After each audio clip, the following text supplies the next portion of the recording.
السلام عليكم ورحمة الله وبركاته. ازيكم حبايبي؟ عاملين ايه؟ ان شاء الله يا رب تكونوا بخير. صلوا على رسول الله، اللهم صل وسلم وبارك على سيدنا محمد. واذكروا الله، لا اله الا الله، سيدنا نبينا محمد رسول الله. حبايب قلبي، ان شاء الله باذن الله النهارده هنعمل اكله مختلفه خالص عن المألوف والطبيعي بتاعنا. اكله خفيفه وسهله، وان شاء الله باذن الله تعجبكم، والطريقه بتاعتي تعجبكم. جربوها وتطلع معاكم احسن ما انا ما عملت. ربنا يحسن ما بين ايدينا وايديكم، ويصلح حالي وحالكم وحال المسلمين اجمعين. هنعمله الفته حبايب قلبي، فته كده باللحمه والثوم، ما شاء الله ما شاء الله، حاجه كده روعه. ان شاء الله نخش المطبخ بكل حركاتها بكل تفصيلها بكل تكاتها، هنعملوها مع بعض. يلا بينا على المطبخ نشوف احنا هنعمل ايه. السلام عليكم ورحمه الله وبركاته. ازيكم حبايبي؟ عاملين ايه؟ ان شاء الله يا رب تكونوا بخير. صباح الورد والفل والياسمين عليكم. ان شاء الله حبايب قلبي النهارده هنعمله مع بعض اكله جميله جدا جدا، وبنشتاق لها من وقت للتاني. هي اكله من اكلات العيد. كل سنه وانتم طيبين. بس طبعا احنا ساعات بنزهق من الطبيخ ومن السمك ومن اللحمه والفراخ الحاجات دي كلها من الاكلات يعني التانية، فبنضطر ان احنا ايه، بدل ما نعمل طبيخ نعملها يا حبايب قلبي زي ما انتم شايفين كده. بس قبل ما نبدا في الفيديو بتاعنا، يا ريت ما ننساش اخواتنا في غزه وفي فلسطين وفي رفح وفي لبنان، ندعي لهم عن ظهر غيب. ربنا يفك كربهم، مش مرضاهم مرضانا ومرضى المسلمين اجمعين، ويرحم امواتهم وامواتنا واموات المسلمين اجمعين. اللهم امين يا رب العالمين. يا رب انصرهم نصر عزيز المقتدر يتعجب منه اهل السماء والارض، انك انت السميع العليم. ربنا يصلح حالهم ويكفيهم شر اللي يتقوا شره، ويبعد عنهم الشر والاذى، ويطعمهم من جوع منهم من خوف ان شاء الله باذن الله. يا رب يجعل دعانا دعاء مستجاب ان شاء الله، ويتقبل مننا ومن سائر المسلمين اجمعين. يا رب ما ننساهمش حبيب قلبي خالص، الدعاء في كل وقت. الملك بيقول لك ولكن مثله. ربنا يصلح حالنا وحالهم وحال المسلمين اجمعين. حبايب قلبي النهارده جايين هنعمل ايه؟ هنعمل فته حبايب قلبي، شوربه ولحمه ورز، وهنعمل فته بالخل والثوم. تمام كده. المكونات بتاعتنا ايه يا حبايب قلبي؟ طبعا حطيت في حله ميه، ومعاها بصلايه وحبهان ومستكه. تمام كده. والفلفل الاسمر هنرفعهم ان شاء الله على النار يغلوا. اول ما يغلوا ان شاء الله، طبعا انا محضره الرز حبايب قلبي، عيار الرز بتاعي اللي انا هعمله، سواء كان بالشعريه او رز ابيض زي ما احنا ما هنعوز بقى. تمام. ومعايا طبعا العيش الناشف زي ما انتم شايفين، ومعايا اللحمه، ومعايا ماسوره حبايب قلبي. الماسوره دي بقى فايدتها ايه؟ الفايده بتاعتها بتنزل في الشوربه، بتاخد منها اللحمه، فبتدي قيمه غذائيه عاليه للحمه. تمام كده. بتدي طعم وبتبقى جميله جدا جدا، وطعم حاجه تانية خالص بالنسبه للحمه. بتاكلي لحمه فعلا، بتحسي ان انت بتاكلي لحمه. وجربوها وهتقولوا لي برده في الكومنتات اذا كان كلامي مظبوط وصح ولا لا. وربنا يحلي لامتنا كلنا ويصلح حالنا جميعا، ويدينا ويرضينا ويرضى عننا جميعا. اللهم امين يا رب العالمين. ويسدد ديننا ودينكم ودين المسلمين اجمعين يا رب، ويفكها عليا وعليكم وعلى المسلمين اجمعين.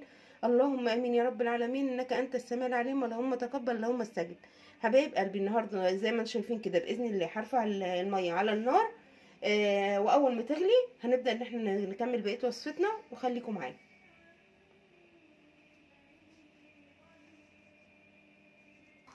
بص حبايب قلبي كده، دينا زي حطينا اللحمه، سقطت اللحمه بعد ما غليت بالحبهان والمستكه والبصل والفلفل الاسمر.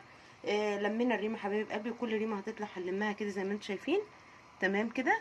مع ان هي خلاص كده يعتبر ما فيهاش ريمه. تمام كده. ان شاء الله باذن الله هنعمل ايه يا حبايب قلبي؟ حاطه ميه على النار تغلي زي ما انتم شايفين كده. اول ما تغلي هنروح منزلينها عليها.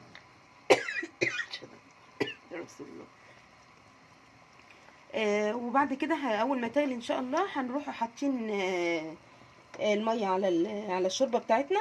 وبعد كده ان شاء الله زي ما انتم شايفين كده، كل حبه ريمه يطلعوا بنروحوا ايه شايلينهم. تمام. وبعد كده اول ما تستوي ان شاء الله هنبدا بقى ان احنا نكمل بقيه وصفتنا. خليكم معايا حبايب قلبي. بس يا ريت لو الفيديو عجبكم يا ريت تعملوا شير. حبايب قلبي ما اعرفش ليه مقصرين معايا في اللايكات. ربنا يصلح حالنا وحالكم وحال المسلمين اجمعين. انا اول ما بخش لاي حد الفيديو بتاعه بحط اللايك. ربنا يهدينا ويصلح حالنا جميعا. يا ريت نحب الخير لبعض. ربنا يصلح حالنا جميعا. خليكم معايا حبايب قلبي. رجعت معاكم بعد الشوربه بقى، ما ايه، اللحمه مستوت والشوربه بقت زي ما انتم شايفين كده. شايفين الشوربه عامله ازاي؟ فعلا حبايب قلبي مش قادره اقول لكم ريحتها عامله ازاي ولا طعمها. بسم الله ما شاء الله. تمام كده بقى هنبدا ان احنا نعمل الرز، وهتبقوا معايا واحده واحده. خليكم معايا حبايبي. غسلنا الرز زي ما انتم شايفين كده، وقشرنا الثوم. تمام. وكسرنا العيش، ومحضرين البولات دي عشان الشوربه. تمام كده. ان شاء الله هنروح على البوتاجاز عشان نحمر الشعريه. انا بعمل الرز بتاع الفته بالشعريه يا حبايب قلبي. انت عايزه تعملي ابيض بحريه شخصيه، انما انا بحب اعمله بالشعريه. جربوه برده بالشعريه وشوفوا طريقتي كده، ان شاء الله تعجبكم باذن الله، والفيديو ينول اعجابكم. هنروح على البوتاجاز، تبقوا معايا، خليكم معايا. بس حبايب قلبي كده هنسمي الله، بسم الله الرحمن الرحيم. هنحط عيار الرز بقى، واول ما اجي اوطي عليها اوريهولكم لازم الشعريه تبقى متحمره كده حبايب قلبي، خليكم معايا. بس حبايب قلبي كده عيار الرز طالما المعلقه اللي انت بتعملي بيها ومظبوطه كده، يبقى العيار الرز مظبوط تمام معانا. تمام كده. اول ما يغلي حبايب قلبي هوطي عليه وانقله على العين الصغيره. تمام كده. وان شاء الله باذن الله واحده واحده مع بعض اكون دقيت التوم، واول ما نحمر التوم ان شاء الله هتبقوا برده معايا. يا رب الفيديو يعجبكم، واكون فعلا ضيفه خفيفه، واكون قادره اوصل معلومه وكونوا تستفادوا مني. ربنا يصلح حالنا جميعا. وما تنسونيش في اللايكات يا حبايب قلبي. ربنا يبارك فيكم اخواتي وحبايبي، ما تحرمش منكم ولا من لايكاتكم الجميله، خليكم معايا. بس حبايب قلبي كده الرز ما شاء الله، اللهم صل على النبي، الله اكبر. كده الرز تمام. هندق بقى التومه ونيجي نعمل الخل، دقه التومه بالخل، ولعت على الشوربه. تمام كده. وكده يبقى ان شاء الله الاكل بتاعنا جاهز، خليكم معايا. كده دقينا التوم وحطيت معلقه سمنه. تمام. بالملح والفلفل الاسمر يحمر بس معايا حاجه بسيطه كده حبايب قلبي. وان شاء الله نحط الخل ونحط الشوربه، ونكون بشنينا العيش ان شاء الله تكون الشوربه سخنت. ومعايا واحده واحده. ربنا يحسن ما بين ايدينا وايديكم ويصلح حالي وحالكم، خليكم معايا. بس حبايب قلبي كده اتحمرت معانا، بسم الله الرحمن الرحيم. هننزل بالخل كده زي ما انتم شايفين. تمام. وبعد كده هنجيب بقى الشوربه. بسم الله الرحمن الرحيم.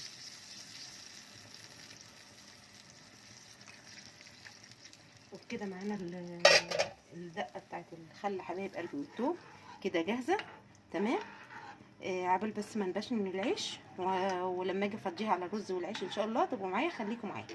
بص حبايب قلبي كده زي ما انتم شايفين، ادينا طلعنا اللحمه وعبينا الشوربه. هنبدا بقى ان احنا ننزل بايه، بشوربه الخل والثوم كده على العيش. طبعا انا حطيت العيش من تحت. تمام كده. وحطيت عليه الرز بعد ما زقيته من الشوربه كده زي ما انتم شايفين يا حبايب قلبي. كلي بقى احلى فته كده. ايه رايكم؟ بسم الله ما شاء الله. يا رب حبايب قلبي ان شاء الله الطريقه تعجبكم والفيديو ينول اعجابكم. يا ريت حبايب قلبي لو الفيديو عجبكم تحطوا اللايك وتفعلوا زر الجرس، اللي مش مشترك في القناه يشترك. حطوا لي اللايك يا حبايبي، حطوا اللايك وصلوا على رسول الله، اللهم صل وسلم وبارك على سيدنا محمد. واذكروا الله لا اله الا الله سيدنا نبينا محمد رسول الله. ان شاء الله اشوفكم في فيديو جديد. سلام عليكم ورحمه الله وبركاته.